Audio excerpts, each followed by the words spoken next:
Rain hammered the front windows of St. Jude's Medical Center.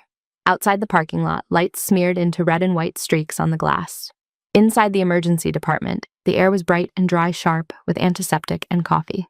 Nora Hayes walked the main corridor with a plastic supply tray tucked against her hip. Her sneakers whispered on the waxed floor. At the nurse's station, faces glowed in the light of monitors. A muted television showed a weather map no one watched. She set the tray down, signed a line on a clipboard, and checked an IV rack. Every bag hung straight. Her hands were quick and economical. Snap of gloves, tug of tape, a blanket smoothed flat. Hayes' Trauma 3 stocked, a nurse asked without looking away from her screen. Yes, Nora said. The nurse nodded and kept typing. Nora moved on. She slid a warmed blanket over a sleeping man's shoulders and shifted an IV pole so a woman would not have to twist her arm to reach it. Work that only drew notice when it was not done. The automatic doors sighed open. Cold, damp air drifted into the corridor. A man stepped in from the sidewalk, shoulders hunched in a soaked army coat. Water dripped from the hem and spotted the tile. He paused under the fluorescent lights. His beard was uneven and gray. His eyes flicked around the room, never settling. Evening, sir, the receptionist said. You here to be seen? He nodded one short jerk of his chin. Name. He seemed to search for it. Jennings, he said at last. Just Jennings. His voice was rough and tired. The receptionist typed printed wrapped a band around his wrist. You can sit over there, she said, pointing to the row of chairs against the wall. We will get you in. He turned away from the desk. From where she stood at the supply cabinet, Nora watched his reflection in the glass door. His shoulders sagged. One hand dragged lightly along the wall as he walked. His chest rose too fast for the slow shuffle of his steps. He took 2 steps toward the chairs. On the third, his knees folded. One moment he was upright. The next he dropped. The back of his head smacked the floor with a crack that cut through the low hum of the ER. His arms jerked. His heels scraped lines on the tile. A chair tipped over. Somewhere behind Nora, a metal tray crashed. Code in the hallway, someone yelled. Crash cart. For an instant, everyone hesitated. Nora did not. She slid the tray aside and went to her knees. Cold from the floor seeped through her scrub pants. Jennings' eyes had rolled back, showing thin crescents of white. Foam clung at the corner of his mouth. She pressed 2 fingers into his neck. No pulse. Monitor, she said. The portable unit bumped against the wall as it was dragged closer. The screen sprang to life. A green line lay flat across the glass, heart rate 0. Nora placed the heel of her right hand in the center of his chest. The left settled over it. She lined up her shoulders, locked her elbows, and pushed. There was a dull crackle under her palms. She did not stop. She drove his sternum down again, then again, finding the depth and rhythm. Down, up, hard, fast, steady. Her breathing stayed even. The hallway filled with noise. Rubber wheels squealed. Gloves snapped. Hayes easier, a nurse said over her head. You are going to crack something. She kept counting in her head. 22, 23, 24. Dr. Jonah Reed pushed through the knot of staff white coat flaring over navy scrubs. What is this? He demanded. His coffee cup landed on the counter behind him with a dull thud. Hayes, you are way too aggressive. Back off and let respiratory in. He reached toward her shoulder. On the monitor, the flat line twitched. Nora finished the 30th compression and paused just long enough to tilt Jennings' head, pinch his nose, and seal the mask they had handed her over his mouth. 2 slow breaths. Chest rise, chest fall. Her hands dropped back to the same spot on his sternum and began again, the rhythm unchanged. That is not how we teach CPR, Reed said. Irritation sharpened his words. You are not running this code. The respiratory therapist slid in at the man's head, bag in hand, but stopped for a second. Her gaze flicked to the screen. The line trembled a second time. A small spike broke the green flatness. The monitor gave a tentative beep, then another. Reed looked up. The numbers at the corner of the screen climbed from 0 to 12 to 19. Hold, the therapist said quietly. Nora slowed, then stopped. 2 fingers at Jennings's neck felt a weak thump. His chest rose on its own with a ragged inhale. Return of circulation, the therapist said. Reed let out a breath. Lucky, he said. Those compressions were too strong. Radiology is going to count ribs. A nurse near the doorway whispered. He was gone less than a minute. Reed did not answer her. Move him. Labs had CT full workup, he said, already thinking ahead. They shifted Jennings onto a gurney, secured lines and oxygen, and wheeled him away from the glare of the hallway. The crowd thinned. The regular sounds of the ER flowed back into place. Nora pulled off her gloves. The latex peeled away from her wrists with a soft snap. Her bare hands looked paler without them. As she bent to set the fallen chair upright, her sleeve slid back an inch. A thin white scar along the inside of her forearm caught the light straight and precise, then disappeared again under cotton. Outside, the rain kept tapping against the glass, steady and indifferent.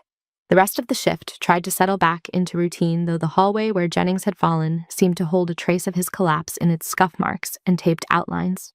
Someone had mopped, but the floor still showed a faint dullness there, as if the wax had not quite recovered. Nora finished charting his code-ticking boxes with the same steady care she gave her compressions. She signed her initials at the bottom of the page. Small letters. Precise. Hayes, a voice called from behind the station. "We are out of saline and fast track. Can you restock it?" "On it," she said. It was always like that. While other nurses hovered in trauma rooms and argued over interesting cases, Nora moved in the background.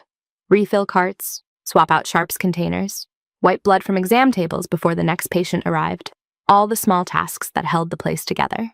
In room 7, a teenage boy with a fractured wrist sat stiffly, eyes shining with tears he refused to let fall.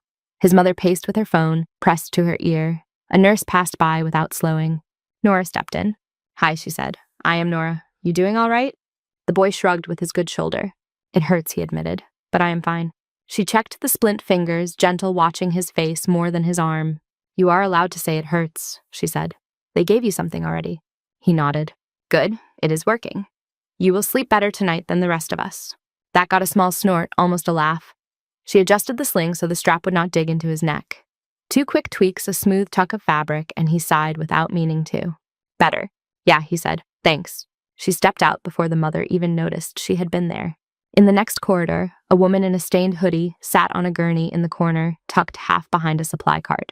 Her chart had a red sticker for no insurance. Her hair clung in damp streaks to her face. She picked at the edge of her blanket like she expected someone to pull it away. Nora checked the board. There was no name printed in the slot above the woman, just an ID number. She crossed the corridor and pulled the curtain half around the gurney, giving the woman a pocket of privacy. "Cold?" Nora asked. The woman nodded, eyes wary. "Let us fix that." Nora fetched a warm blanket from the cabinet and draped it over her, tucking in the edges as if the gurney were a bed. The woman's knuckles loosened under the fabric. "Someone will be with you soon," Nora said. "I will make sure you stay on the radar." "Do they even see me?" the woman whispered. Nora met her eyes. "I do," she said. No speech, no promise. Just 3 words and the light press of a hand on the blanket. Then she stepped back into the flow of the hallway. At the charge desk, 2 nurses leaned together over a schedule printout. Their voices were low, but sound carried in the midnight hush between monitor beeps. "Hayes volunteered for hallway duty again," one of them said. "She's going to burn herself out." "She likes it," the other replied. "And she's not exactly fast on her feet. Let her take the simple cases." "Simple," the first nurse repeated with a small snort. If they were simple, they would be in primary care. They did not notice Nora behind the medicine cart pulling vials and checking labels. If she heard them, she gave no sign. Her face held the same calm focus. Thumb against glass.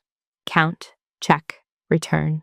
She set a tray of labeled syringes on the counter without being asked, timed to land in front of a physician, just as he spun from a computer to place the order. He frowned at the tray, then at her. "You are reading my mind now?" he asked. "You clicked it 3 minutes ago," she answered. He grunted something that might have been thanks and reached for the first syringe. Near the back of the department, the staff lounge faced a side parking lot. The window there was narrower, but high and long. Rain streaked down in bright ribbons under the fluorescent lights. Maya Lynn sat at one of the small round tables with a cup of coffee cupped in both hands. Her black hair was pulled into a loose knot at the base of her neck. A few strands escaped to tickle her cheek. She watched droplets race each other to the sill. She looked up when Nora stepped in with an empty tote. "You want the rest?" Maya asked, lifting her cup. "I made it too strong." Nora smiled. "I like it strong," she said.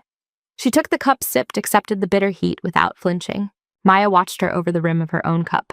"You were fast out there," she said, "with Jennings." Nora shrugged one shoulder. "We are trained for it," she said. "That is the job." "Maybe. I have not seen anyone move like that in a while." Maya tilted her head. "You looked like you had done it 1,000 times." "Exact same way." Nora kept her eyes on the window. "That is good muscle memory, then," she replied. She lifted the tote onto the counter, a strap slipped, and she reached to catch it. Her sleeve slid up as she did. For a moment, the lounge light hit the inside of her forearm, brightening the pale line that ran along the muscle near the wrist. It was too straight for a random cut. Too clean. "Wow," Maya said softly. "That looks rough. What happened?" Nora glanced down, saw the scar, and tugged the sleeve back over it, as if just noticing. "Stupid lab accident," she said. "College. Glass beaker and a bad decision. They stitched it. It looks worse than it was." "You went pre-med?" Maya asked. "No." Nora rinsed out the empty cup, turned the tap, let the water run a moment. different path. Maya waited for more, but nothing came. The silence opened between them. It was not awkward. It simply held. On the wall beside the door, someone's phone buzzed, rattling against the laminate shelf. Somewhere in the hallway outside a monitor gave a 3-note alarm and then settled. Maya studied Nora as she dried her hands on a paper towel. Not the scar this time, but the way she moved. Nora never turned her back fully to the doorway. Even in the tiny lounge, she kept her shoulders at an angle, one eye on the hall. When a loud voice rose briefly from the nurse's station, her chin lifted, locating it, then eased when the tone dropped again. "You were military?" Maya asked. The question slipped out before she could stop it. Nora's hands paused on the towel, only for the space of a breath. Then she dropped it in the trash with a small rustle. "No," she said. "I like my nights quiet." Maya almost laughed. "This place," she said, "quiet." Nora gave a small smile that did not reach her eyes. "Quieter than some," she said. She picked up the empty tote, nodded to Maya, and stepped back into the corridor. From the break room doorway, Maya watched her go. Nora's gait was smooth and efficient, no wasted motion. She walked down the center of the hall, but whenever a patient's stretcher or a cart came toward her, she slid gently to the side, letting it pass, while keeping her line of sight open to both ends of the corridor. Nora paused at a doorway where a man in a paper gown gripped his bed rail, breathing fast. Without a word, she adjusted the oxygen clip on his finger, shifted the pillow behind his head, and checked the IV clamp. Her fingers closed the plastic with a soft click. The man's shoulders loosened. Rain rattled on the windows again, louder now. In the lounge, Maya leaned closer to the glass. Beyond the reflection of her own face and the bright rectangles of interior light, she could just make out the main parking area. Cars lined up in neat rows, their roofs shining wet. Near the far fence, where the light did not quite reach, a pair of headlamps glowed and then went dark.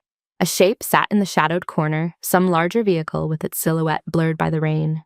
It might have been a van or a truck or something taller, hard to say from this distance. She squinted, trying to sharpen it through the water streaks. The outline stayed indistinct.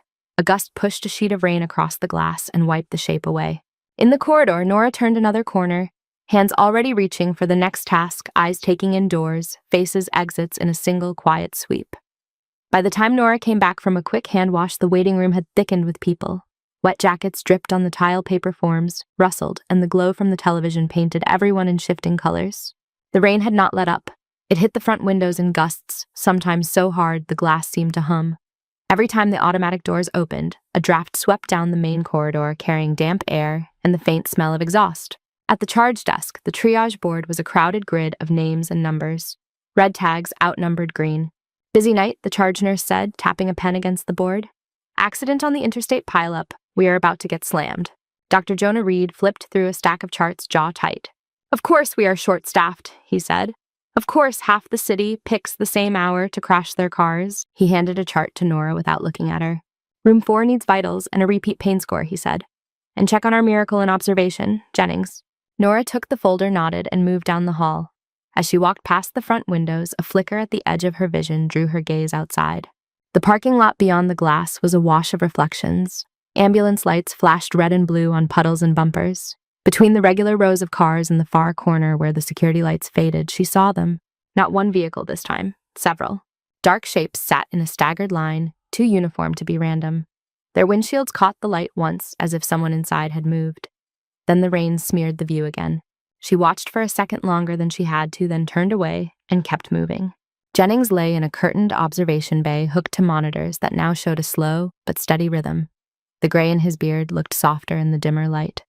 Someone had cleaned the foam from his mouth and taped a gauze pad over the place where his head had hit the floor. His eyelids fluttered when Nora checked his blood pressure. He did not fully wake. She adjusted the blanket and made sure the call button rested under his hand, even though he was in no state to press it. As she stepped back into the hallway, the radio at the nurse's station snapped to life with sudden urgency. "Trauma inbound," a paramedic voice said. 48-year-old female restrained driver, high-speed collision. Hypotensive abdominal bruising, possible internal bleed. ETA, 4 minutes. Voices rose, chairs scraped. People moved. The ER shifted into a higher gear. Trauma won the charge. Nurse called. "Let us move. Reed, you are lead?" Nora prepped the room. Nora entered Trauma 1 and began to strip the bed. She pulled fresh sheets, slapped sensor pads onto the mattress, checked suction, checked oxygen, checked the airway tray. Everything in its place, each item where her hand would expect it. The doors burst open, and the gurney rolled in wheels, squealing on the damp tile. The paramedic shouted the summary as they moved in a practiced flow. Name is Ellen Cortez, 48. Belted driver front impact airbag deployed. Hypotensive in the field, pressure dropped again in the rig. Abdomen firm, bruising across lower ribs. 1 liter fluids en route, minimal response. GCS 14 drifting. Ellen's face was gray, lips tinged blue. A purple bruise fanned out like a storm across her lower chest. Her breaths were shallow and fast. On my count, Reed said. 1, 2, 3. They slid her onto the ER bed. Hands moved in a blur around her. Scissors bit through her shirt and jacket. Lines were checked, monitors attached. The air filled with data. Heart rate 130, someone said. Pressure 70/40. Get me a gas, Reed replied. Type and cross 4 units. Where is the ultrasound? We need to see what is happening in there. The portable ultrasound whined as it powered up. Gel oozed cold and clear onto Ellen's abdomen. The resident held the probe eyes on the grainy black and white image. I see free fluid, he said. A lot of it. So she is bleeding into the abdomen? Reed snapped. Thank you, we already knew that. I need origin, liver, spleen. What am I taking out if I send her upstairs? He watched the screen, frustrated, while the resident chased the image across Ellen's swollen belly. Hard to tell, the younger physician said. There is so much. Ellen's lips moved. Nora leaned in. Hurts, Ellen whispered. Feels like I am being squeezed. Where, Nora asked. Ellen's fingers twitched weakly toward her middle, just above the navel. A nurse called out another pressure. 60/30. She is circling the drain. She will not make it to CT at this rate, someone muttered. Nora stood near the monitor, watching not just the numbers, but the waveform. The arterial line traced out a pattern that dipped and stuttered in a way she had seen before. In a very different place, under a very different sky. She looked from the screen to Ellen's abdomen. The firmness under the skin was not diffused. It pushed upward in a distinct bulge that did not match the usual pattern of a lacerated organ. Her mind lined up details with something that did not belong to this room. Crush, deceleration, mesenteric attachment, vessels stretched and torn where they anchored the intestines, blood trapped under pressure, not yet spilled free. She heard herself speak before she decided to. Dr. Reed, she said. Her pressure drop looks like compression, not just volume loss. He did not look up. We are all aware she's bleeding, Hayes, he said. Thank you. The hematoma might be pinching the mesenteric artery. Nora continued. Her voice stayed calm. If you release the pressure, the flow may return before the rest of the volume resuscitation, at least long enough to get her to the operating room. The resident glanced at her, then at Reed. She might have a point, he said. This looks more like a localized mass than diffuse free fluid. Reed frowned at the screen. Sweat gathered at his temples. This is not some field tent, he said. We do not improvise. We follow protocol. Another pressure reading came. 50/30. Her kidneys are going to be gone if we drag this out, the resident said quietly. The room seemed to tighten. The beep of the heart monitor sped up and blurred into a near, continuous tone. Nora kept her eyes on Ellen's face. The woman's breaths were shallow, each one a small shudder. Reed swore under his breath. Fine, he snapped. Small decompression, now then straight to the surgeons. If this goes badly, it is on record that this was not standard. He nodded to the resident, who adjusted his grip on the probe and pointed out the likely pocket. They prepped the skin in a quick circle, gloved hands careful, despite the rush. A needle slid through skin and fascia into the tense space. Dark blood surged into the attached line, then slowed. On the monitor, the arterial waveform shifted. The peaks stood taller. The numbers crept upward. Pressure is coming up, someone said. 65, 70, 80/40. Ellen's shoulders eased a fraction. Her next breath came a little deeper. Call the surgeons, Reed said. Tell them she is coming right now, and she is alive for the moment. Move! The team flowed into motion again, pivoting from resuscitation to transport. As they rushed Ellen out toward the elevator, the room emptied around Nora. The last to leave was the resident, who glanced back at her with something like a question in his expression. Then he was gone, trailing the gurney. For a few seconds, Nora stood alone in the bright, messy trauma bay. The gel on the sheet glistened. A pair of scissors lay abandoned on the floor. On the far wall, the monitor continued to show the last stable line of Ellen's heart before they had unplugged it. Footsteps sounded behind her. She turned to find Reed in the doorway, chart in hand. Do not do that again, he said. His eyes were hard, though his face was still a little pale. You do not give diagnostic calls over my head in the middle of a trauma. You got lucky, that is all. Nora held his gaze for a moment. Yes, doctor, she said. He waited as if expecting an argument. When none came, he gave a sharp nod and left. She exhaled slowly, pulled a fresh pair of gloves from the box, and began to clear the room. She dropped bloodied gauze into the bin, stripped the sheet-wiped gel from the mattress. Her hands moved with the same unhurried precision as always. At the nurse's station, the story of trauma, one was already spreading. Hayes called it a tech murmured, before the ultrasound even showed it. She just looked at the numbers and said, "Check the artery." "Could be a guess," the other answered. "We all get one right sometimes." Maybe the first replied. "But did you see her during that hallway code? I do not think she guesses much." In the front lobby, the automatic doors slid open to admit another gust of cold air. Maya, carrying a stack of charts, caught sight of two figures outside the glass. They stood under the overhang just beyond the sliding doors, close enough to be sheltered from the direct rain, but far enough that they did not trigger the motion sensor. Both wore dark suits and long coats. Both had their hands clasped loosely in front of them. Their hair was trimmed short, their posture too straight to be relaxed. One of them looked straight through the glass at the chaos inside. His gaze tracked the movement at the nurse's station, drifted past the clusters of patients and families, and paused when Nora crossed the far end of the hall with a bin of supplies. His jaw tightened almost imperceptibly. A hand rose to his ear and pressed there for a moment, like someone checking an invisible earpiece. The other man followed his line of sight, then nodded once. Maya felt the skin on the back of her neck prickle. She stepped closer to the doors for a clearer look. Before she reached them, Frank Delgado strode in from the side corridor, security badge clipped to his belt.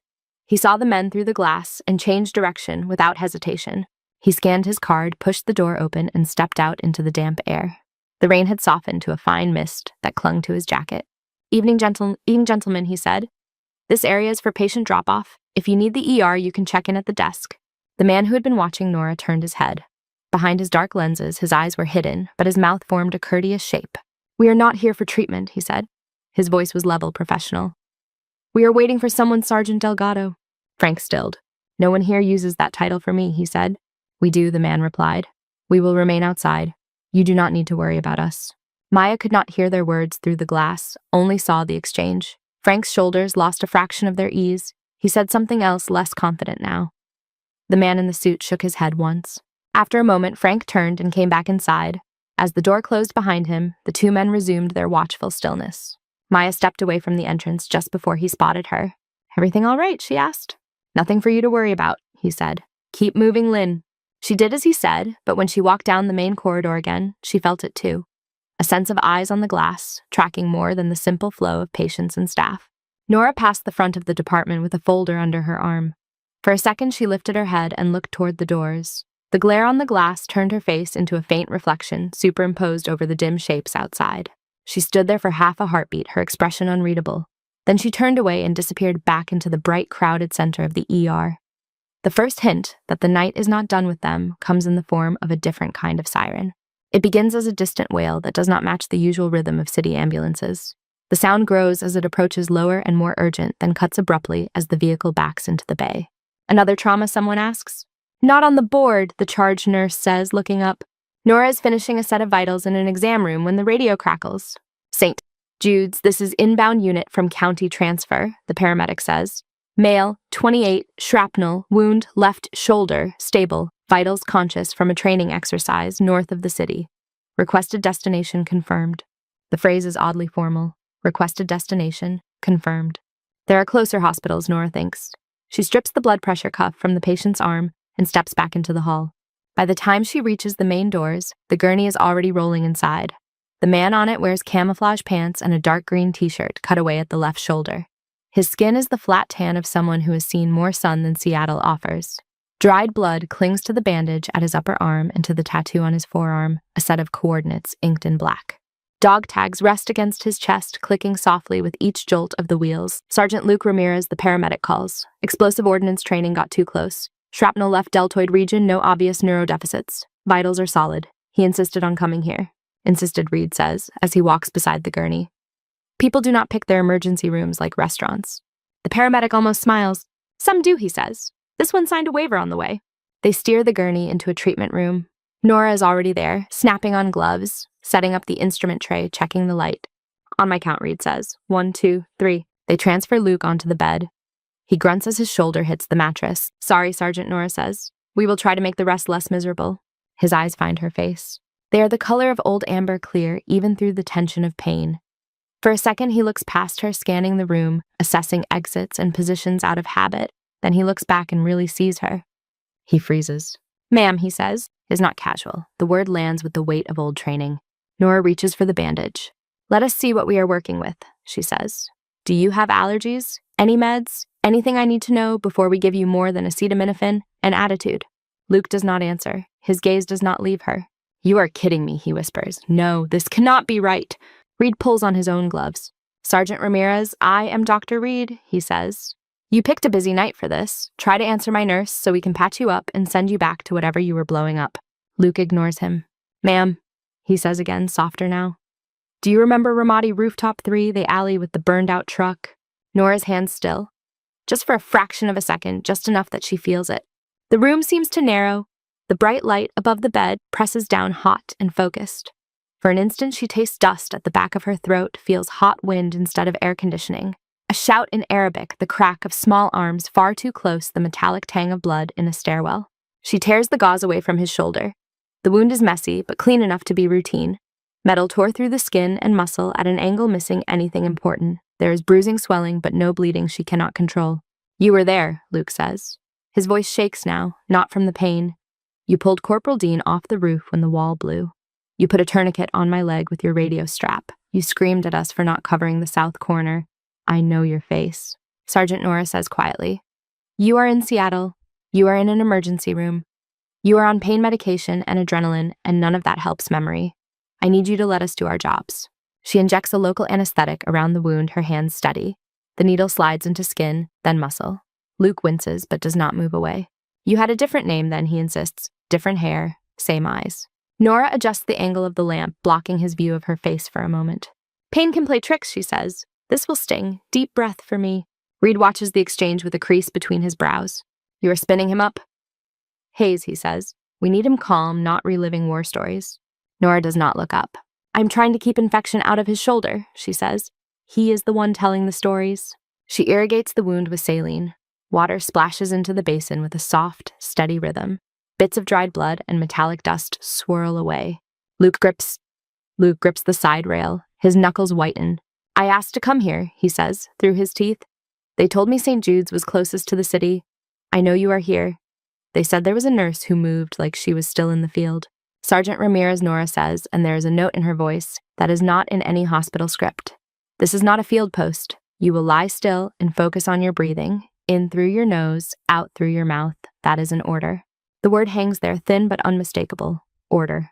Luke blinks. Old reflexes answer before thought. His chest rises, falls, matching the pattern she set.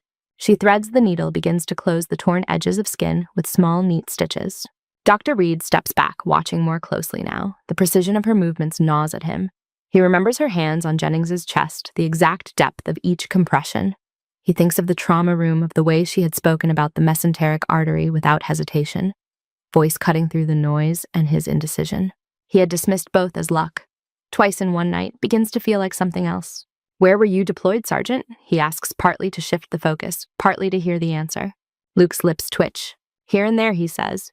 Sometimes where we are, we do not log on a map. Reed snorts. Right, he says. You special forces types love your secrets. Luke looks at Nora again. Some secrets keep you breathing, sir, he says. Nora ties off the last stitch, snips the thread, and covers the wound with a clean dressing. Her fingertips press the tape down firmly, then linger for a second on his skin. You will be sore, she says. Keep it clean. Listen when they tell you not to pick up anything heavier than your pride. That earns a ghost of a smile. Yes, ma'am, he says. The word is automatic. She steps back and snaps off her gloves. They fall into the trash with a dry crackle. We will get you some oral meds and a place to rest for a few hours, Reed says, writing orders. Then you can go back to your base and pretend this never happened. Luke opens his mouth as if to protest, then closes it. His eyes are clear now, less delirious, but the confusion remains. He looks from Reed to Nora and back again. Nora leaves before he can say anything else. She exits the room with her shoulders squared and her gaze fixed straight ahead. In the hall, Maya waits with a chart in her hands. He recognized you, Maya says quietly. Or thought he did. Nora adjusts her mask and pulls it down around her neck, buying herself a second. Soldiers see a lot of faces, she says. Sometimes they blur. Faces, maybe, Maya replies, but he remembered details. A rooftop, a burned truck. Nora lifts the chart from Maya's hands and checks the name. Room 9 is asking for pain meds. She says, can you take this and tell them I will be there after pharmacy approves? Maya hesitates, then nods. She walks away, though her eyes stay on Nora for a few steps too long. The shift grinds on. More patients, more scans, more paperwork. Jennings sleeps. Ellen Cortez goes up to surgery.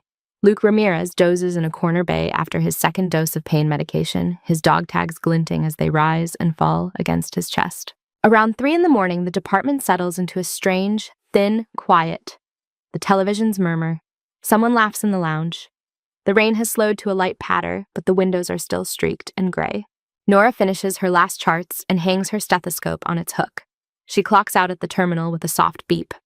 No one is at the front desk when she walks past. The 2 men in suits are no longer visible near the doors, though a dark vehicle still sits in the far corner of the lot, lights off.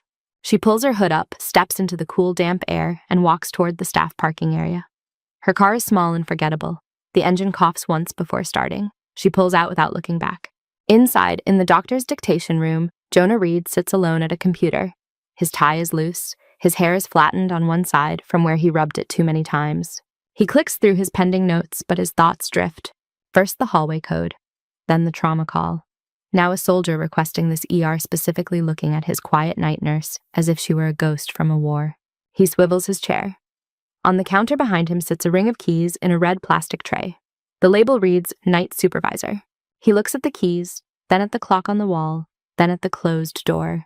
He stands. The staff locker room smells of detergent and old coffee. Rows of metal lockers line the walls, each door scuffed and dented in its own pattern. A single fluorescent tube buzzes overhead. He finds Nora's locker near the end of the row. Hayes N printed on a strip of white tape, nothing to distinguish it from the others.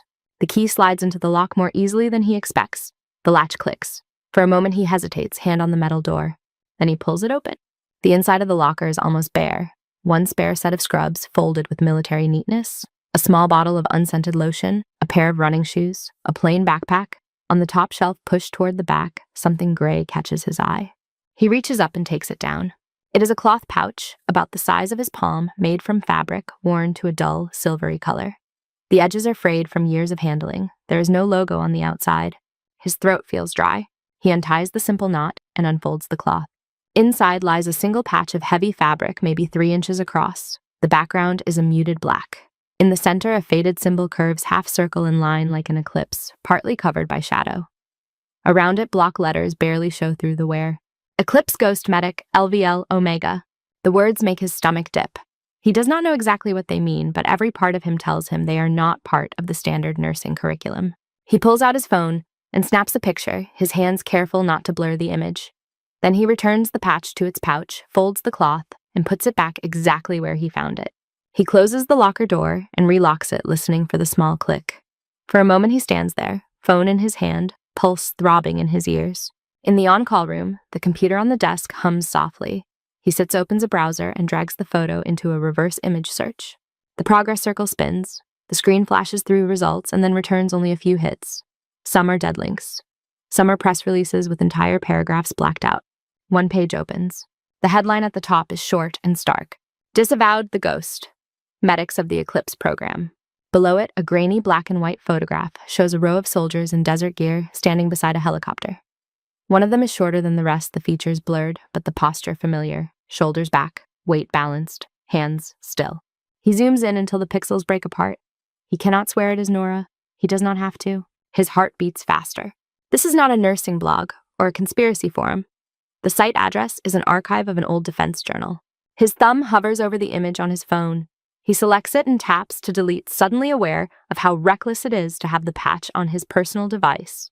A small pop-up appears on the screen. File locked, external review in progress. The message stays for a full second longer than any phone notification should. The screen flickers, then returns to the photo without deleting it. Come on, he murmurs, what the hell is that? He tries again. Same message, same delay. This time the signal icon at the top of the screen drops to nothing and then crawls back to 1 bar. Every instinct honed by a decade of working around sensitive information and hospital privacy laws screams at him that he has just crossed a line he cannot uncross. He stuffs the phone into the desk drawer and closes it as if that would hide him from whatever looked back through the glass of his screen. In the quiet that follows, he hears the hum of the vending machine, the distant ring of a nurse's laughter, and under it all, the soft, relentless tap of rain on the high windows of the hospital. In the windowless security office, the rain was just a sound in the walls. Frank Delgado sat in front of the monitor wall, one big hand wrapped around a paper cup of coffee, that had gone cold an hour before. Screens showed slices of the hospital from a dozen angles: hallways, elevators, the front entrance with its sliding glass doors. "Back it up 10 hours, he said. The younger guard at the keyboard tapped a few keys. The image of the main parking lot jumped backward in time. Morning light replaced the night glare. Cars appeared and vanished as the feed skipped. "Stop there," Delgado said. On the screen at the far edge of the lot where the light poles faded, a dark vehicle slid into frame. Then another, then another. "Count them," Delgado said. 8, the guard answered after a moment, all the same make.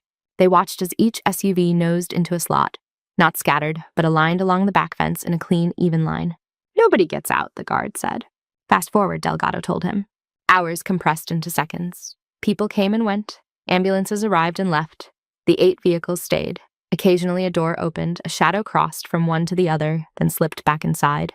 One SUV near the center raised a short, narrow structure on its roof. The shape unfolded like a metal flower, then locked in place. "Pause," Delgado said. The guard froze the image. It was not a standard antenna. This one had panels angles a compact dish. Delgado had seen similar hardware on mobile command vans years ago for units with budgets big enough to talk to the sky. "Zoom on that one," he said, tapping a knuckle against the screen. The picture grew grainy as the camera magnified the section. The antenna stayed blurred, but recognizable. A rectangle of mud smeared across the license plate. Enough grime to obscure, but not so much that it looked accidental. The last 2 characters were visible, stamped into metal, just above the bumper. "Those are government series," Delgado said under his breath. The guard swiveled toward him.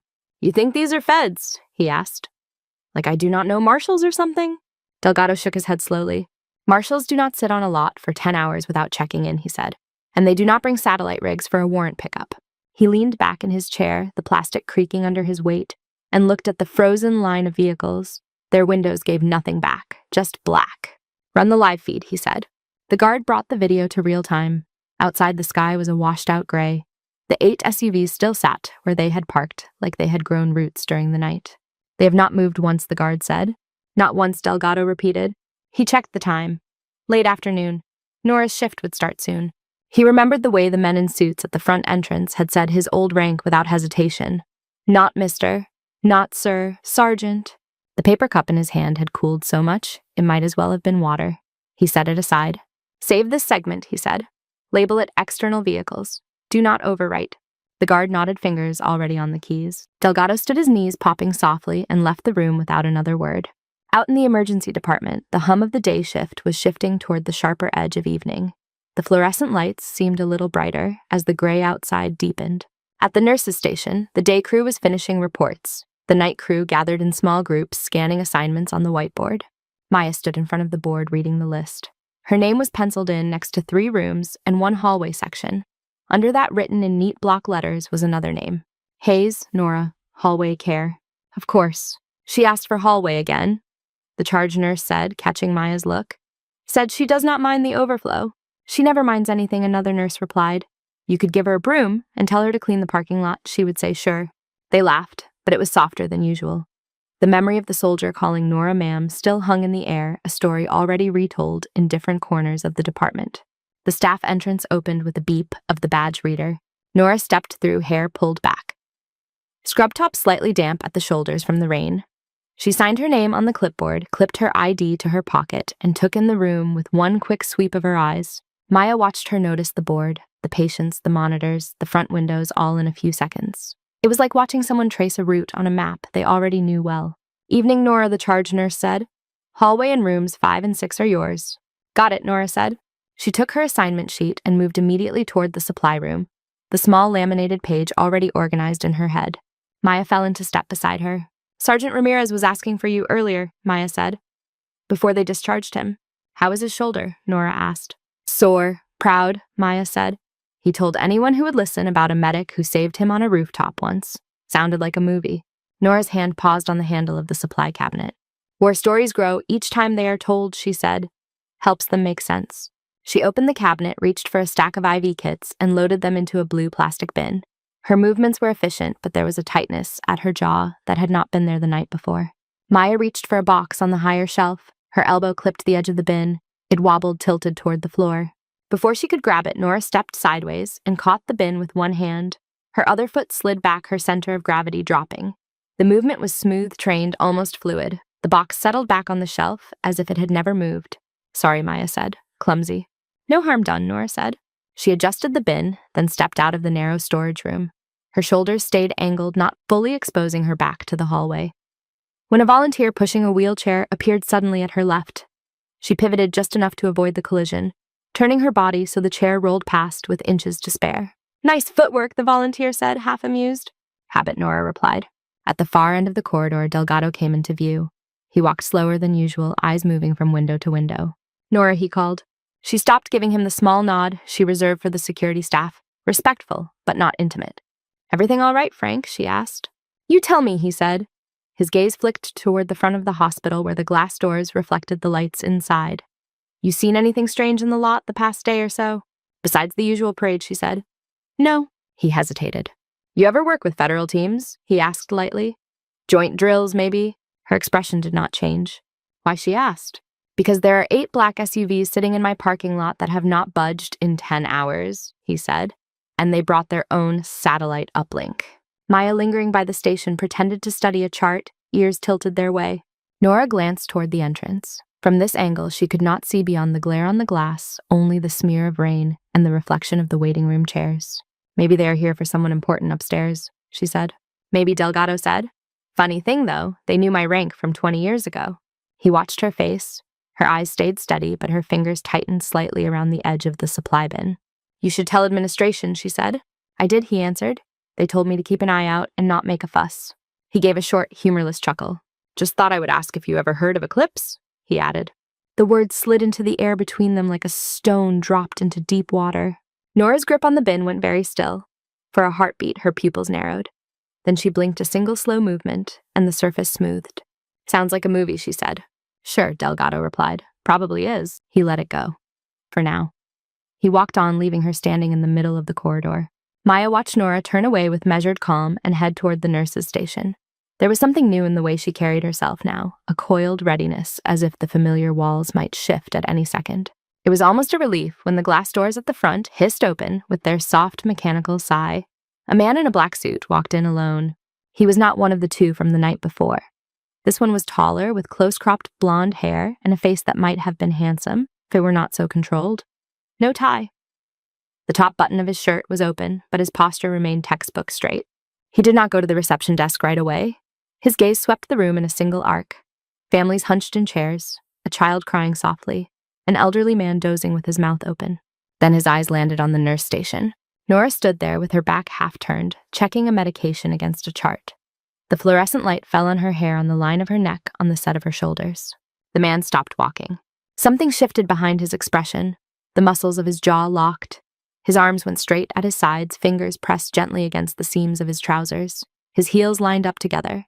He stood as if a voice had barked a command only he could hear. From her place at the edge of the station, Maya saw the change. One second he was just another suit. The next he looked like a soldier on a parade ground. Sir, the receptionist said, "Can I help you?" The man's gaze stayed on Nora a moment longer. She sensed it. Her spine straightened even more, and for an instant her hand froze on the pen she held. Then she turned to the side to reach for a vial, and the edge of the computer monitor blocked his view of her face. The spell broke. He blinked. His shoulders dropped a fraction. He cleared his throat and looked at the receptionist as if remembering himself. I am in the wrong place, he said quickly. I was told to check in with administration, not the emergency department. My mistake. You want the main lobby, she said. Back that way, second elevator bank, 3rd floor. He nodded. Thank you. He pivoted fast, the movement a little too sharp, and started toward the hallway that led away from the ER. As he turned, a slim folder slid from under his arm, fell and skidded across the floor until it bumped against a trash can. He did not notice. His stride did not falter. A janitor pushing a mop bucket along the corridor saw the folder set the brake on the bucket and bent to pick it up. Sir, he called, you dropped this. The man in the suit did not pause. Either he did not hear or he chose not to. Guess he is in a hurry, the janitor said to himself. He turned back toward the nurse's station, the folder in his hand. Someone left this, he said. Looks important. Has that government manila look? He set it on the counter and went back to his bucket. The folder was a heavy, yellow stock edges slightly worn. A single red stripe ran across the top. Stamped in bold black letters above the stripe was the word, confidential. Maya's pulse gave an odd little jump. She looked at the doorway where the man had disappeared, then at the folder. Nobody touched that one, nurse said under her breath. I do not want to end up on a list. Nora was across the station now, head bent over a medication log. She either did not see the folder or chose not to. Dr. Jonah Reed walked up at that moment, chart under his arm eyes on the order screen. "What is this?" he asked, more to the air than to anyone in particular. "Suit guy dropped it," the janitor said over his shoulder. "Tried to give it back." He walked off. Reed glanced at the red stripe, at the word confidential, at the lack of any hospital logo. His first instinct was to leave it alone. The memory of the message on his phone file, locked, still sat under his skin like a splinter. Maya stepped closer. "Maybe we should give it to security," she said. "Maybe we should see if it is actually for us first," Reed replied before he could stop himself. He slid a finger under the flap and opened the folder just wide enough to see the first page. At the top, in clean-centered type, was a header. Department of Defense, Medical Operations Division. Below that, in a smaller box, a label. Subject Hayes, Nora E. Status Classified, former call sign, Seraph Unit Eclipse, Ghost Medic. His mouth went dry. Maya leaned in beside him. Her eyes traced the same lines. She whispered the words, as if saying them aloud might make them less real. "Ghost Medic," she said. "Eclipse." Reed closed the folder with the soft snap fingers pressing the cardboard flat. Around them, the ER continued its usual noise. Somewhere a monitor beeped. A baby cried. A door clicked shut. Near the front, rain streaked the glass in long, steady lines. Outside, the dark shapes of the waiting SUVs barely showed at the edge of the lot like shadows that refused to move. For a moment, no one at the station spoke. Reed kept his hand flat on the folder, as if it might slide away on its own. Maya watched his knuckles whiten against the cardboard. Her eyes flicked once to Nora, who was still at the far end of the counter, checking a medication label. Dr. Maya said quietly, "That cannot be real." Reed swallowed. "I do not know what it is," he answered. "But this stays here. No photos, no gossip. Understood?" She nodded. Her gaze stayed on the line that read, "Subject, Hayes, Nora, E." Before either of them could say more, a sound rose beneath the normal hospital noise. It was low at first, like distant thunder that did not match the fall of rain. Then it grew a long, rising tone that cut through the building. The usual ambulance sirens were high and frantic. This one was deeper, slower, with a kind of command built into it. Conversations in the waiting room faltered. People lifted their heads. "What is that?" a visitor asked, looking around. The charge nurse turned toward the entrance. "That is not ours," she said. In the security office, Delgado was halfway through a report when the sound rattled the vents. He looked up at the monitors and saw the line of black SUVs come alive. Headlights flared bright white pools on wet asphalt. Engines roared to life in quick succession. The lead vehicle pulled out of its space and swung around. The rest followed, sliding into formation with eerie, practiced ease. "Holy hell," the younger guard whispered. The 8 vehicles moved together, 2 to the ambulance bay, the rest to the main loop in front of the emergency entrance. They did not hurry. They did not need to. The low siren came from one of them, a bar of light on its grill, pulsing in time with the sound. "Call admin," Delgado said. "Now. Tell them we have guests." He snatched up his own radio. "This is security," he said. "All units to the emergency entrance. We have multiple government vehicles inbound. No one blocks them, but no one gets stupid either." Out front, the loop filled with dark metal and light. The SUVs angled themselves across the driveway, effectively blocking any other car from pulling up to the doors. Tires hissed on wet pavement as they came to a stop. The low siren cut off. For a moment, there was only the sound of rain. Then doors opened, all at once. Men and women climbed out of the vehicles. Some wore dark suits, others wore muted tactical gear over plain clothes. All of them moved with the same coordinated purpose. They did not shout. They did not run. They simply came forward at a fast walk lines, forming almost instinctively. Maya stood by the nurse's station charts in hand as the automatic doors slid open. Cold air spilled into the lobby, carrying the smell of wet concrete and diesel. The first person through the doors held up a badge wallet. The gold flashed against the fluorescent light. "Federal personnel," he said in a voice that carried without needing to be loud. "We need clear access to your emergency department, now." The receptionist stammered. "Sirs, you cannot just walk back. You have to sign in. If you have a warrant, you need to show—" He did not raise his voice. "Did not have to. You can call your administrator," he said. "They have been notified. We are not here to interfere with patient care. We are here for a member of your staff." Delgado arrived at a jog, one hand on his belt. "You want to slow down and give us some names," he said. Planting himself between the group and the main corridor, the man at the front shifted his badge so Delgado could see it better. The shield was not one he recognized from the usual agencies. Beside the medal was a laminated card with more text than picture. "Commander Ryan Keene," he said. "Joint Operations Command Medical Division. We are here under directive from the Department of Defense. We need Nurse Nora Hayes. She is to accompany us immediately." A circle seemed to open around those words. Conversation all over the department dimmed. Heads turned. Maya's fingers tightened on the chart she held. Reed felt his heartbeat climb into his throat. "You cannot just take my nurse the charge," Nurse said from behind the desk. "She is on duty. You need a warrant or a court order or something." "This is not a criminal matter," Keene replied. "This is a matter of national security. I have orders signed and logged." He tapped the inside of the badge wallet. "You can verify them later." Reed stepped forward before he could stop himself. "She is a civilian medical provider," he said. "You do not have authority to direct her here, not without her consent. You can ask, but you do not get to drag her out of this department on some vague emergency." Keene turned his head and really looked at Reed for the first time. His eyes were a washed blue, not unkind, but very tired. There were lines at the corners that came from more than smiling. "You must be one of her attendings," he said. "I am Dr. Reed," Jonah answered. "One of the physicians who actually has to run this place when people in suits decide to make a scene." A few staff members shifted uneasily, but Keene only nodded once. "Dr. Reed," he said, "if this were a request, I would have come alone. It is not. We have a critical situation unfolding at this moment. We have wounded personnel in a location where we cannot place conventional surgical support. Their lives depend on one thing."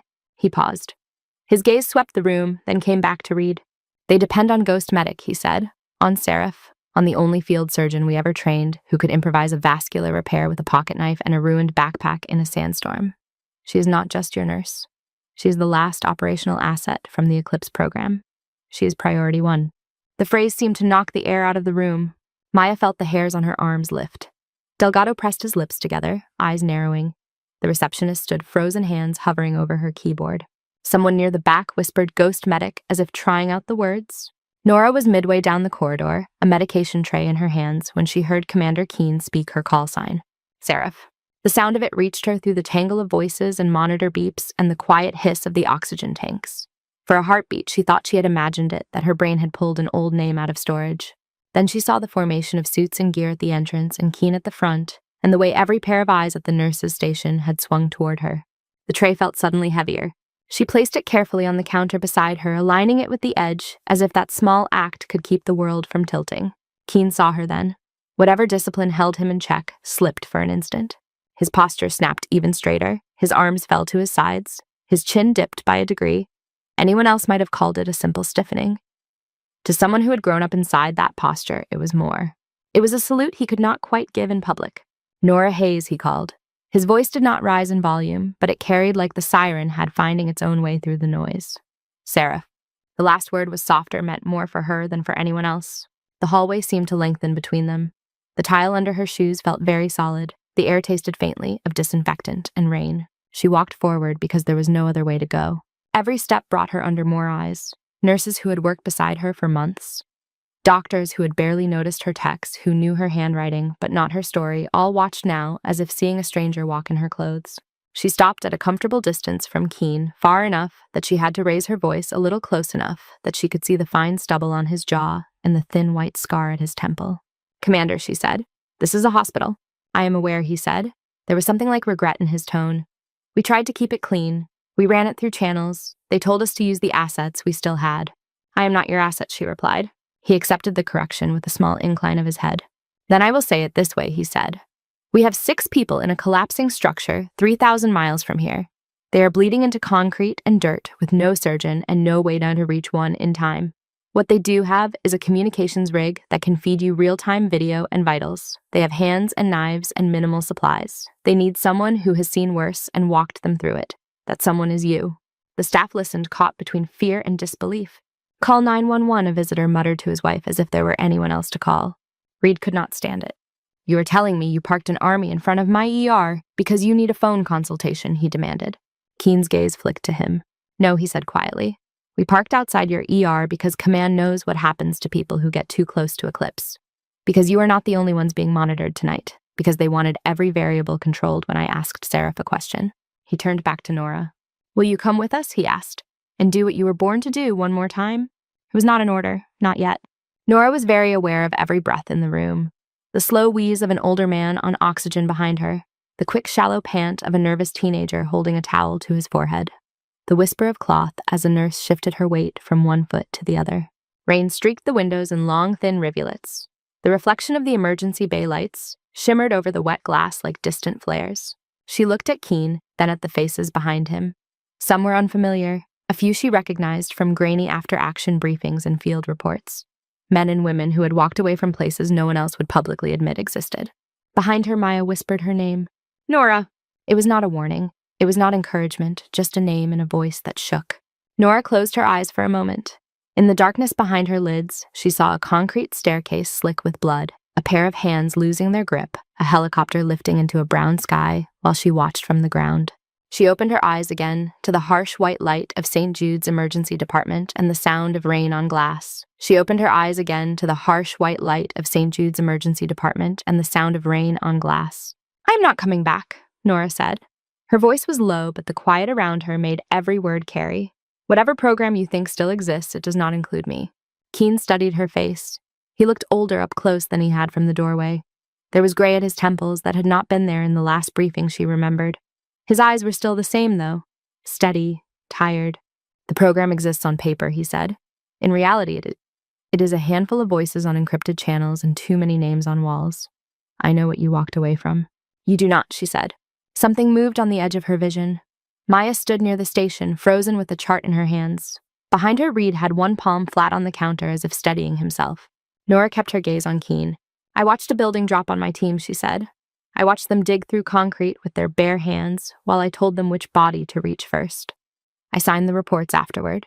I watched their names get reduced to numbers in a file.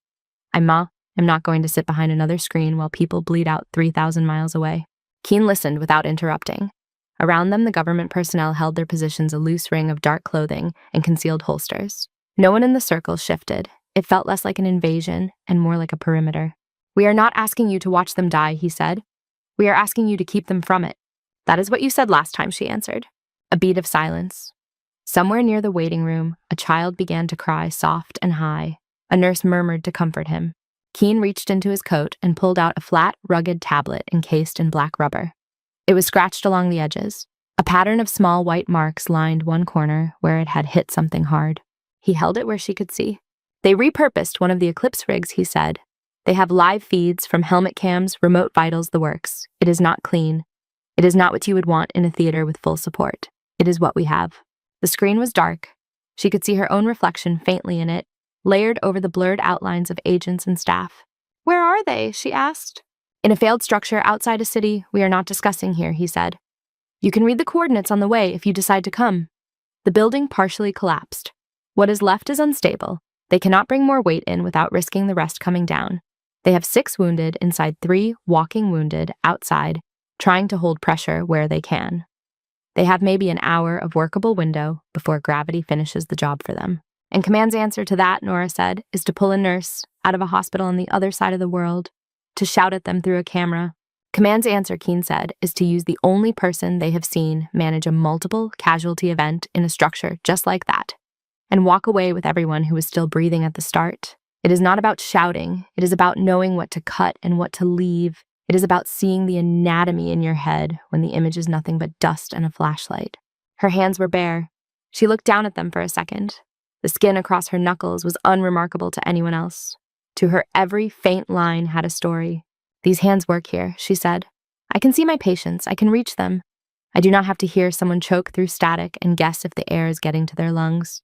Reed stepped closer. "She is right," he said to Keen. "You're asking for remote surgery from an ER nurse who has already put in a full shift. You have other doctors, trauma surgeons. Use them." Keen did not take his eyes off Nora. "We tried," he said. "We put 3 of your best trauma surgeons in front of Eclipse feeds last year. They froze at the first unplanned collapse. They could not think beyond protocols. They asked for instruments that did not exist. They kept shouting for a CT, for labs, for an OR. It is not their fault. It is how they were trained." He nodded once toward Nora. "She learned somewhere else," he added. Maya found her voice. "How many times have you done this?" she asked. Nora did not answer. Keen did. Enough to know that if she says no now, he said, "I will have to call 6 families in a week and tell them we did not try everything." Nora felt the air shift in the room the way it did before a storm. It was not about the numbers. It was about the weight of choosing. "I have patients here," she said. "People in the hallway with no beds. A homeless man who only survived because we got his heart back before you rolled up with your convoy. You want me to walk away from them because someone in a bunker drew a line on a map. Those patients have an entire hospital around them, Keene replied.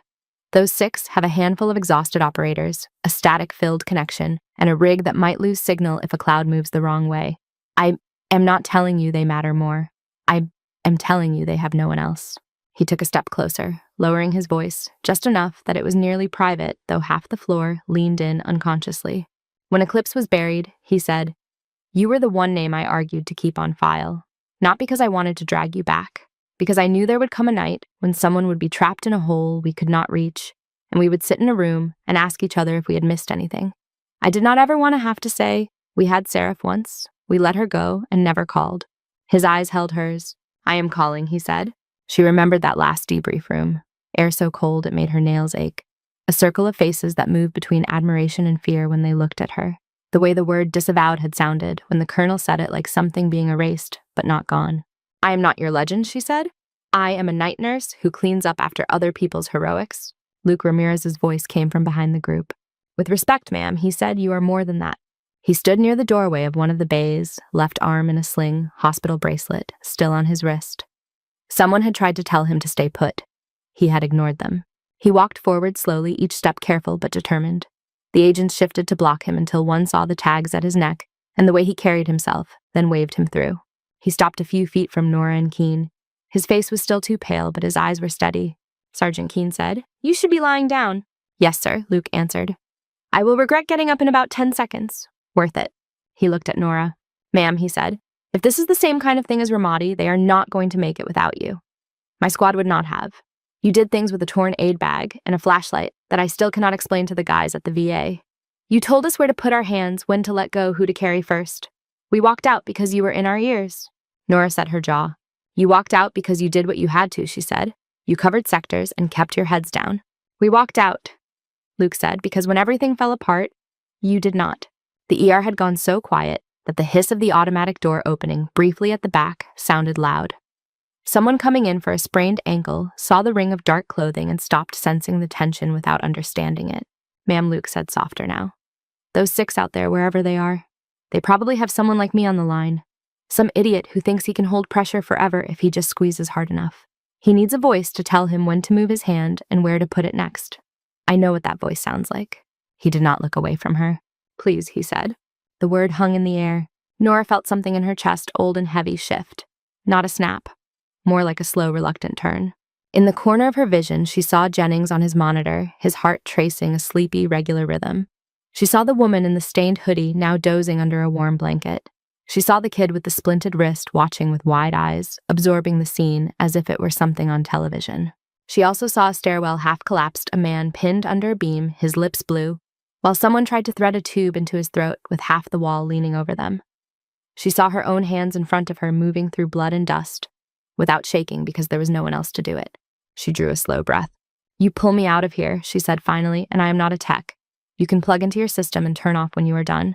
I am not an officer. You can order into a room and out of it again. There are terms." Keene did not smile, but something eased at the edges of his mouth. "Name them," he said. "Name them," he said. Nora lifted her chin a fraction. If she felt the eyes on her, she did not show it. "First," she said, "every medical decision runs through me. I am the final authority on treatment. Not you, not whoever is on the other end of the radio. No one overrides my calls once we are on the line." Keene nodded without hesitation.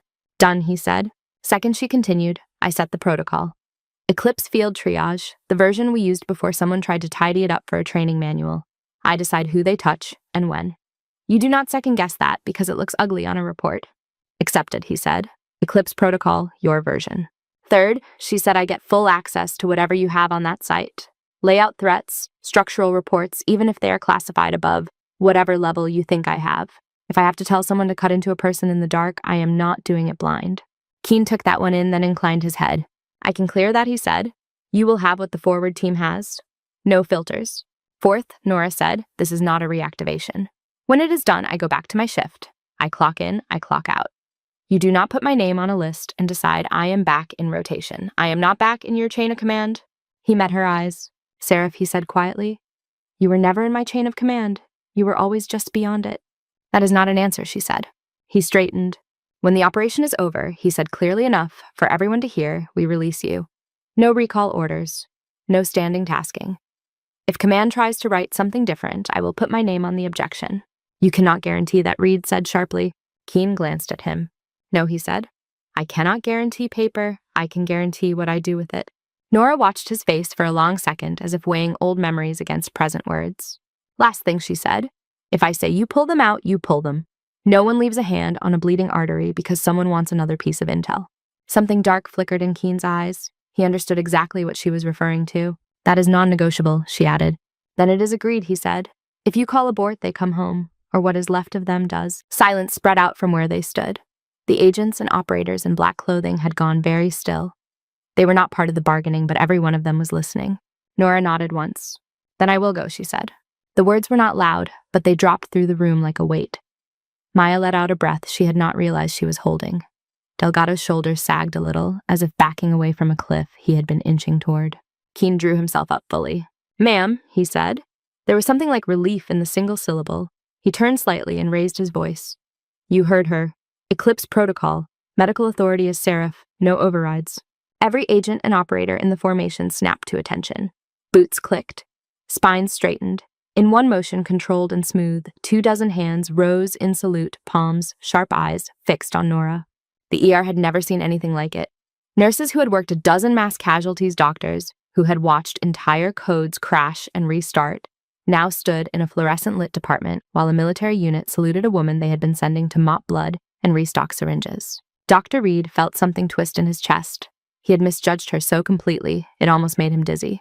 Nora did not return the salute. She had never needed to. She simply stood, eyes level, and let it pass through her. Keene dropped his hand. Gear, he said, turning to one of the operators. A man with a close-shaved head stepped forward and set a heavy black bag on the floor by Nora's feet. It was about the size of a carry-on marked with a faded medical cross. Its zippers were taped in places where they had snagged on something in the past. Jump bag from the forward team, the man said. Stocked to your specs, as close as we could get.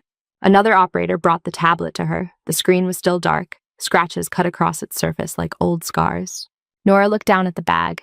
For a moment, her hand went to her scrub pocket. Her fingers closed around the shape inside the rough edge of the eclipse patch, pressing into her palm. She closed her eyes briefly, just long enough to pull one steady breath in and out.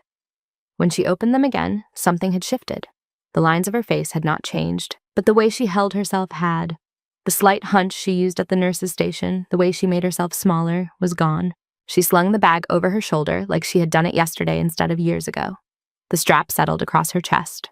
It belonged there in a way no stethoscope ever had. Her voice when she spoke cut through the room cleanly. Reed, she said. He stepped closer without thinking. Yes, he said. She nodded toward the hallway. The people in our hallway do not have anyone parked outside for them, she said.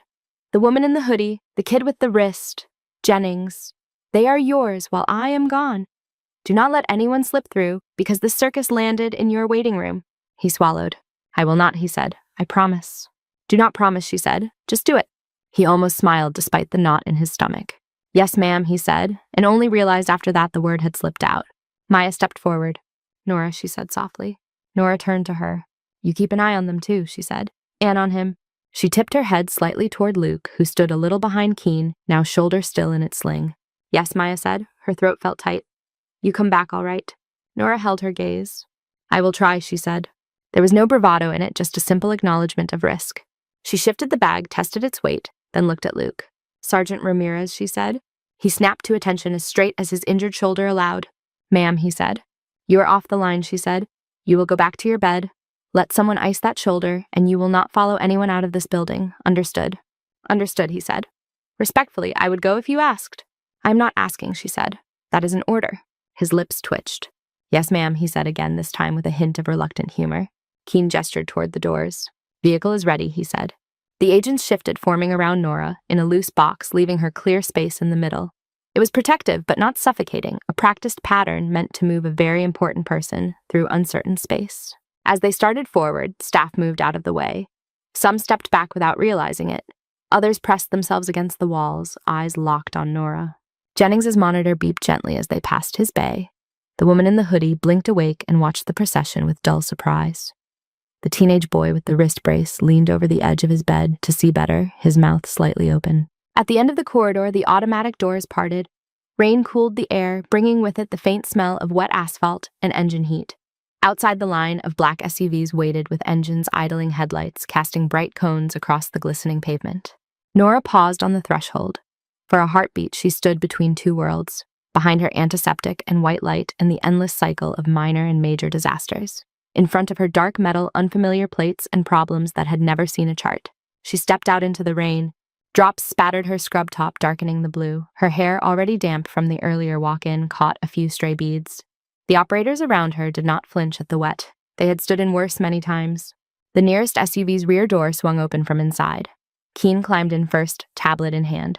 Nora followed, ducking her head. The jump bag thumped softly against the seat as she settled. 2 agents took the remaining places. The door shut with a solid final sound. Through the tinted window, the staff in the ER lobby became faint shadows. Maya's face was one pale blur among them. Reed's white coat showed as a brighter smudge. The engines of the convoy rose together. Delgado stood just inside the doors, arms folded, watching. The low growl of the engines vibrated through the floor. The lead SUV rolled forward, the others following in tight sequence, pulling away from the entrance and curving out onto the access road. The red and white lights washed across the wet glass reflections, sliding over the faces inside.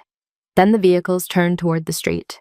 Their lights became smaller, then disappeared entirely into the rain, dark. As the sound of the engines faded, the ER seemed to inhale. The automatic doors closed with a quiet sigh. The temperature inside felt abruptly warmer. The overhead lights hummed. Somewhere delayed by the interruption, a call light finally chimed from a back room, polite and insistent. For a few seconds after the last engine faded, no one moved. The sound that finally broke the stillness was small. A call light chimed from a back room, a thin electronic ping that seemed almost embarrassed to intrude. A monitor in the corner gave a soft alarm. Somewhere down the hall, a patient coughed. Life in the ER came back in pieces. The receptionist picked up the phone because it would not stop ringing. Lines that had gone unanswered during the arrival of the convoy now stacked up on the screen. She pressed a button. "St. Jude's emergency," she said. "Please hold." Another line lit, then another. "St. Jude's emergency," she repeated. "Please hold." Within a minute, all 5 lines glowed red. "What is it?" the charge nurse asked. "Media," I think the receptionist said. "And some of them say they are from federal offices. They all want to know about the vehicles." "Do not say a word," the charge nurse replied. "Tell them to call administration." The overhead speakers crackled. "Dr. Marshall, to the emergency department," a voice announced. "Dr. Marshall, to the emergency department." That was not a usual page. Dr. Richard Marshall was the hospital's chief medical officer. He did not often come to the ER in person. Maya stood at the nurse's station with a chart held loosely in her hands. Ink from her pen had soaked into the paper where it rested. She had not written anything in several minutes. "Lynn," the charge nurse said, snapping her out of it. "You still with us?" "Yes," she said quickly. "Sorry, room 9 still needs his meds. I will take care of it." She forced her feet to move. As she passed the front windows, she glanced out, half expecting the SUVs to still be there. The loop in front of the entrance was empty. Rain glossed the pavement where they had been. By the time she returned to the station, Dr. Marshall was there. He was in his 50s, hair-thinning tie knotted too tight for this late in the day. A laminated ID badge hung from his jacket pocket. Beside him stood a woman from administration that most of the staff only knew as Ms. Klein, the risk manager. She carried a tablet and wore the expression of someone already thinking 3 crises ahead. "What happened?" Marshall asked without preamble. "Security says the federal government just marched a unit through my emergency room and left with one of my nurses." The charge nurse opened her mouth, then closed it. She looked at Reed. He cleared his throat. "They came with orders," he said. "Said it was a national security medical operation. They wanted Nurse Hayes for a remote consult with a team overseas." "An entire convoy for a consult," Ms. Klein said skeptically. "They called her by a different name," Maya said before she could talk herself out of speaking. "They called her Seraph." Marshall turned his head slowly. "What is that supposed to mean?" he asked. No one answered. In the security office, Delgado's radio crackled with Marshall's request. Within minutes, Marshall and Ms. Klein joined him in front of the monitors. "Run back the last 30 minutes, Marshall said. "All cameras covering the ER." Delgado obliged. The screens filled with familiar images, now slightly unreal, the formation of dark suits at the entrance. The confrontation at the desk, the moment Keene had spoken Nora's call sign. Seraph, the staff clustering at the edges of the frame. Then came the part Delgado had not yet replayed. He slowed the feed when Nora began to walk toward the doors. "Here," he said quietly. On the main monitor, they watched the line of operators straighten. As Keene issued his order, every member of his team brought their right hand up in a crisp salute. Uniforms differed, gear varied, but the salute was the same. Sharp, precise, perfectly timed. At the center of that field of captured stillness stood Nora, scrub top dampened a darker shade, across the shoulders, jump bag strap across her chest. No rank on her collar, no insignia on her sleeves, just a hospital badge and tired eyes. They held the salute for 3 full seconds, then dropped it as one. "Stop," Marshall said. The screen froze. He lowered himself into the nearest chair, as if the strength had gone out of his knees. "I served in the Navy Reserve," he said. His voice was suddenly hoarse. "That is not how you salute a nurse." Ms. Klein stared at the momentum of the captured motion, the vector of bodies all pointed toward the same small figure. "How do you salute a nurse?" she asked. "You do not," he said. "You might nod, maybe shake a hand. That salute is for a field commander, for someone whose decisions decide if the rest of you go home." Silence pooled in the small room. Delgado rubbed a hand over his face. "Security flagged those SUVs as government plates earlier today," he said. "One of them popped a satellite dish. They have been sitting on our property for hours. I thought they were here for a VIP upstairs." "You did not think they were here for a night nurse?" Ms. Klein said. "No," he replied. "I did not." In the ER, word spread without anyone having to make an announcement. It moved on soft footsteps and lowered voices. "She was military," one nurse said near the crash cart storage. "Not just regular. The suits called her Ghost Medic Eclipse, like in those rumors about black programs. The ones you find on conspiracy forums," another said. "Those are all fake." "Are they?" the first replied. Because that did not look fake. In the break room, 2 techs sat in front of the muted television. "She was the one who saved that homeless guy," one said. She stuck her hands in his chest like she had a map in her head. "We gave her hallway patients and mop-up duty," the other said slowly. The realization sat heavy between them. At the medication station, Reed wrote orders with more force than necessary. The pen scratched harshly on the paper. Maya stood across from him, checking doses. Her hands shook just enough to make the glass vials clink. "We had no idea," she said. "Not the point," Reed answered. She looked up. "What is the point, then?" she asked. He kept his eyes on the chart. "We did not listen," he said. "We had someone on the floor who has seen more arterial bleeds than anyone here, and I shut her down in front of a trauma bay because she wore the wrong badge." He signed his name. The loop of his R was jagged. Maya thought of the way he had spoken to Nora after the mesenteric bleed case. "Lucky guess, that is all." She did not argue, Maya said. "That is what makes it worse," Reed replied. As the night wore on, the calls from outside intensified. Administration set up a small room on the 3rd floor as a temporary command center with phones and laptops and a projector. People from legal and public relations gathered around the table while Marshall briefed them on what had happened. No one said the word liability out loud, but it hung there invisible. "We do not say anything about programs we do not understand," Marshall said. "We do not confirm or deny the presence of federal personnel. For now, if anyone asks, a staff member was called to assist in an off-site emergency. That is all." "And when she comes back," Ms. Klein asked. Marshall looked at the frozen image on the projector screen, the salute captured in midair. "Then we have another conversation," he said. He did not sound entirely steady. By morning, the story had already taken shape inside the hospital walls, whether administration liked it or not. The versions varied in detail, but the core did not change. Nurse Hayes is not just a nurse. She was something else once. In the staff lounge, someone had taped a piece of paper to the bulletin board. The paper was white, the writing large and blocky, in black marker. "Ghost Medica's rule, humility, is the highest rank." No one claimed it. No one took it down. People read it, smiled without humor, and went back to their work with the words in the corner of their vision. During the next shift change, Marshall called the entire ER staff who were on duty into a brief huddle at the nurses' station. Monitors still beeped and phones still rang, but for a few minutes, the center of the department held its attention in one place. "I know you are tired," he said. "I know last night was not standard. I will not pretend I have answers for all of it." He glanced toward the doors as if he could still see the taillights of the convoy. "What I do know," he continued, "is that we have people here with histories we do not know and skills we have not used. That is our failure. No one should be treated as less important because they are quiet or because their title on a badge is smaller. Not after what we saw." He looked at the faces circled around him. Nurses, techs, residents, the receptionist, even Delgado leaning on the desk with his arms folded. "From today," Marshall said, "I want a different standard in this department. Respect is not optional, for anyone. I will put it in writing. We will make it policy, but more than that, it needs to be the way we work. You never know who is standing next to you in scrubs." The speech was not long. He did not raise his voice or pound his fist. When he stopped, the only sound for a moment was the rain against the windows and the soft hiss of oxygen. Then people began to nod.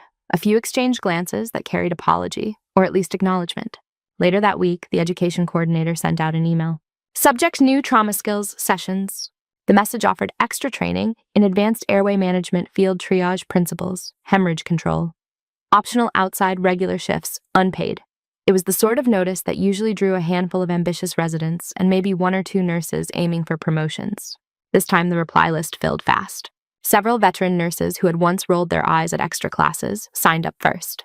In the comment field, one of them typed a single sentence. If Hayes can do it in a hallway, I can learn to do better in a room. In the break room, the handwritten sign stayed on the board. Someone had underlined the last line and added a small drawing of an IV bag beside it. Hands moved differently in the ER after that. People reached to help stock carts without being asked. They checked in on each other in the hallway between rooms. They watched the monitors more closely, not because they were afraid something dramatic might happen, but because they had been reminded how thin the line was between routine and disaster. The rain outside finally eased into a fine mist. The clouds thinned enough that a faint brightness showed behind them, a softer gray at the edge of the windows. Inside, the emergency department kept its usual pace. New patients came in, old ones went home. Somewhere beyond their walls, in a place no one in the hospital could point to on a map, a different kind of work was being done, through a screen scratched by sand and time. 3 days later, the rain finally softened. It did not stop. This was Seattle, but it had thinned to a gray curtain instead of a solid wall. The drops tapped against the windows instead of slamming into them. The emergency department looked almost ordinary again. The waiting room held a mix of tired parents, restless teenagers, and solitary figures staring at phones. Monitors beeped in their usual offbeat harmony. Coffee steamed in paper cups. Maya stood at the nurse's station, reviewing a lab result. Her eyes kept drifting to the staff entrance. Every time it opened for someone else, her shoulders dropped a fraction. She said she would try the charge, nurse murmured beside her. She did not say when. I know, Maya said. She also knew how many rumors had circulated in 3 days about black programs and secret missions and how far a tablet signal could really reach. None of the rumors mentioned failure. None of them dared. The badge reader at the staff door beeped. The handle turned. Nora stepped through. She wore the same pale blue scrubs. Her hair was tied back in the usual low ponytail. Her ID badge swung gently from her pocket. For a heartbeat, she looked like just another person coming on for a shift. Then the noise in the ER thinned. It was not silence. Patients still coughed. Phones still rang. But the staff noise, the layer of chatter and clatter that usually sat on top of everything, dropped away. One by one, people stood. The nurse at triage pushed back her chair and rose. The tech who had been stacking blankets straightened. A resident in wrinkled scrubs stopped mid-sentence and got to his feet. Even the receptionist stood, her hand still resting on the phone. Nora halted just inside the threshold, caught midway between the door and the station. Her eyes flicked around the room. Every face that belonged to the staff was turned toward her. No one spoke. No one clapped. The gesture was quiet, almost awkward, but it was unanimous. Delgado leaned against the far wall, arms folded. He gave her a small nod, the kind you gave someone who had walked back from a place you understood only by its weight. Dr. Marshall stood at the edge of the group, tie loosened. He nodded once as well, a formal, almost military gesture, though there was no salute in it. Maya felt her throat tighten. She stepped away from the desk and moved toward Nora. Hey, she said softly. Nora let out a breath she had not realized she was holding. It came out a little uneven. Hey, she replied. Up close, the changes showed. Fine lines of fatigue marked the corners of her eyes. There was a hollowness to her cheeks that had not been there before. A faint bruise colored one forearm, the kind you got from leaning too hard against equipment that did not forgive. You look tired, Maya said. Long week, Nora said. How are we doing? The question was so normal it almost broke the spell. Dr. Reed stepped forward, hands in his pockets. He stopped a few feet from her, as if uncertain how close he was allowed. Nora, he said. Her name felt unfamiliar on his tongue, weighted with everything he had learned to associate with it in the last 3 days. I owe you an apology. She looked at him, head tilted slightly. For what, she asked. For every time I cut you off, he said. For every time I assumed you were guessing. For the way I talked to you in that trauma bay. I thought you were overstepping. I thought I knew better because my name had doctor in front of it, and yours did not. He drew a breath. I was wrong, he said. About you. About what you can do. About what it means to be standing in the room when something goes wrong. I am sorry. The words hung there, not rehearsed, not polished. His ears flushed slightly with the effort of saying them in front of half the department. Nora studied him for a moment, then very slowly she smiled. It was small and tired, but it reached her eyes this time. I appreciate that, she said. Truly. But do not respect me because of whatever you think happened out there. She tipped her head toward the windows, toward a world far beyond the gray sky. Respect the people in the hallway, she said. The ones without family at the bedside. The ones without clean clothes. The ones who have been sitting in chairs for 6 hours because there are no beds. Spend more time on them. Listen to them. That is enough for me. Reed swallowed. The knot in his chest loosened a little. I can do that, he said. Good, she answered. Then we are fine. The charge nurse stepped in. You sure you are up for working? She asked. We can float you, give you some time to rest, maybe keep you on lighter cases. I am fine, Nora said. Put me where you need me. The charge nurse hesitated. Hallway is open, she said, and rooms 3 and 4, same as before. Then that is mine, Nora said. She took a clipboard from the counter and began to scan the list of names, pen moving quickly as she made notes. The motion was familiar. The way people watched her while she did it was new. As she turned to head down the corridor, Maya fell in beside her. What was it like? Maya asked quietly, on the other end of that line. Nora's steps did not falter. Loud, she said. Crowded. A lot of dust. Less gear than anyone wanted and more blood than anyone planned on. Did you get them out? Maya asked. Nora did not answer right away. Her jaw tightened briefly. Enough, she said. The word carried weight, but she did not add to it. In the hallway, Jennings lay sleeping, his chest rising and falling in a steady rhythm. The woman in the hoodie sat up a little straighter when she saw Nora. The teenage boy with the wrist brace gave her a shy nod and held up his splint like a trophy. Nora returned the nods, checked a monitor, adjusted a blanket. Her hands moved with the same unhurried certainty as always. The morning passed. New patients filled empty slots. The staff found a new balance around the same old tasks. When someone spoke to Nora now, there was an edge of careful respect in the tone. Some of it was admiration, some of it was guilt. She did not seem interested in either. Just after lunch, the receptionist's phone rang again. This time the number on the display did not match any of the media lines or the internal extensions. Emergency department, she said. How can I help you? The voice on the other end was low and even. This is for the front desk only, the caller said. A vehicle will pull up in 2 minutes. The driver will leave an envelope addressed to Nurse Nora Hayes. Please see that she gets it unopened. Who is this? The receptionist asked. There was a brief pause. Someone who owes her a debt, the voice replied. The line clicked off. 2 minutes later, a single black SUV rolled into the loop outside the ER. No siren this time, no lights, just the quiet growl of a well-tuned engine. Commander Keene stepped out of the passenger side. He wore the same dark coat unbuttoned now. The lines on his face looked deeper in the daylight. He did not come through the automatic doors. Instead, he walked to the reception window and waited for the glass to slide aside. Can I help you? The receptionist asked, trying to keep her voice steady. Yes, he said.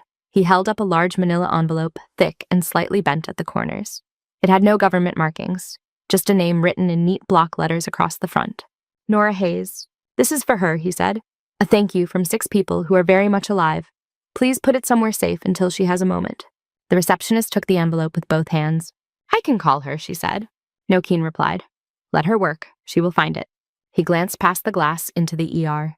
Through the reflection of the windows, he could just make out the shape of Nora, moving between beds, checking charts, adjusting lines. He straightened, then lifted his right hand in a small, precise gesture. It was not the full formal salute from before, just a quick, silent acknowledgement directed at the woman he could barely see.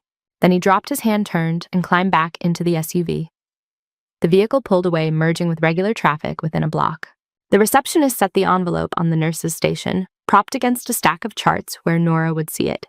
Sat there for nearly an hour. Nora finally noticed it as she came back from taking a set of vitals. Her name on the front pulled her eye. What is that? She asked.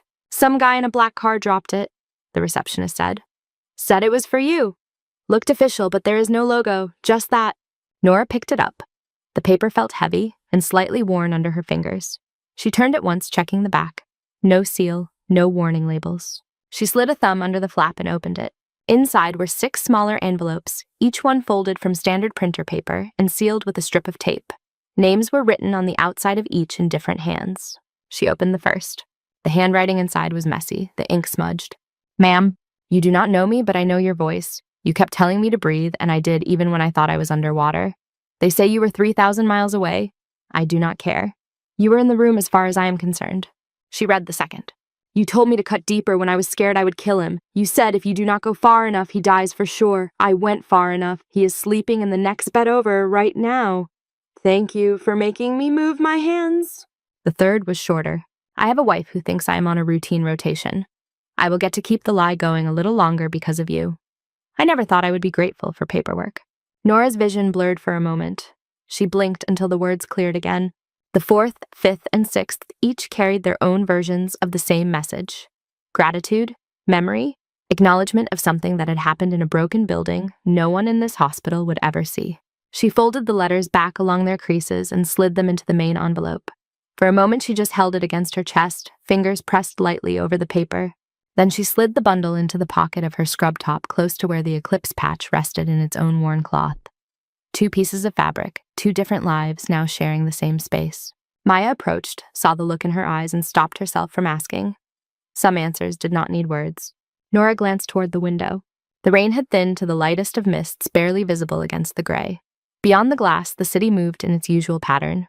Cars, buses, people with umbrellas. No black SUVs, no satellite dishes, no command perimeters. She breathed in the antiseptic-scented air of the ER and let it out slowly. I choose this, she said almost under her breath. Choose what Maya asked. Nora looked at her. Showing up, she said. Here, for them. She tipped her head toward the hallway. A new patient had just been wheeled into the overflow section. A man in his 50s jacket, stained hair, wet from the drizzle. He clutched his side with one hand and stared at the ceiling with the flat, shocked look of someone who had not yet processed what had happened to him. Nora walked to his bedside. She took a pair of gloves from the box, snapped them on. The familiar sound, small and unremarkable, settled her more than any briefing ever had. Hi, she said, her voice steady. I am Nora. I will be taking care of you. She placed her hand on his arm, gentle but firm. Warmth moved through her skin into his. His gaze finally shifted from the ceiling to her face. The monitor beside him picked up his pulse and translated it into a soft series of beeps. Outside, the last of the rain ticked against the glass and began to fade. In the bright hum of St. Jude's emergency department, Nora's hands went back to work. Thank you so much for listening to today's story. If this story resonated with you or made you reflect, I'd love to hear your thoughts. So feel free to share them in the comments below. And don't forget to like, subscribe, and hit the notification bell so you won't miss the next story.